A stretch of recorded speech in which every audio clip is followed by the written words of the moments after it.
বুঝছো? আচ্ছা চাচা হ্যাঁ বাতিজা আপনি যুগে কি রুটি খাওয়া তানি তানি বাতিজা চাচা তাতে কি দেখাইছো? চাচা একটা রুটি খাইছি চাচা কি একটা রুটি খাইছো? তোমার রুচি নাই তো চাচা হাই তো তোমার কথা হইনা আমার একটা জন্নি গেলের কথা মনে হচ্ছে যে তোমার এমবালা বাইতে বিয়ার লাগে চাপ দিতাছে ওহন বাইতে বাইরে গেছি কারণ আমি বিয়ে করতাম না বাপ মারে কইতাছি এরপর বাপ মা মানতাছে না পরে বাইতে বাইরে গেছি গা কিশোরগঞ্জ আমরা কিশোরগঞ্জ একটা হোটেল আছি এমবালা গমের রুটি বেচতো আচ্ছা তে যে বেটা রুটি বানা হ্যাঁ কইছি ভাই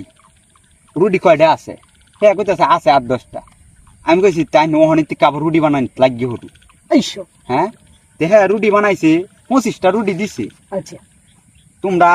এক মানে সিরিয়া খাও না হ্যাঁ আর চাচা আমি একটা রুটির লিয়ে মুখ দিলাই আইসর আমরা রুটি খাইতে খাইতে একবার দি 1200 রুটি খাই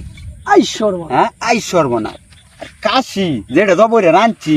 এটা তো শেষ হই মুরগি রাঁধছি এটাও শেষ করি আইসর না হ্যাঁ আই সর্বনাশ কি খাওয়াটা কি খাইছি খাওয়া খাইছেন তোমরা ক্যারেক্টার রুটি খাই হচ্ছ বেটা এটা একটা কথা কইলা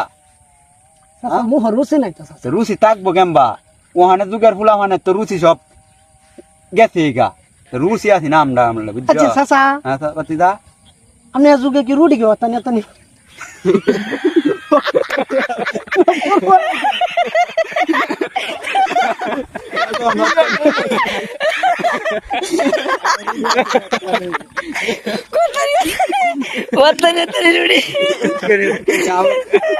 দিলে আমি কইলাম রুটি বেটা রুটি দাও না রুটি খাও মানে এক রুটি আছে ধারির মতো রুটি আছে এক কালি বড় ক্ষেত্রে উড়ি আইসব বোনাস ভিডিও ও মজা পাইলাম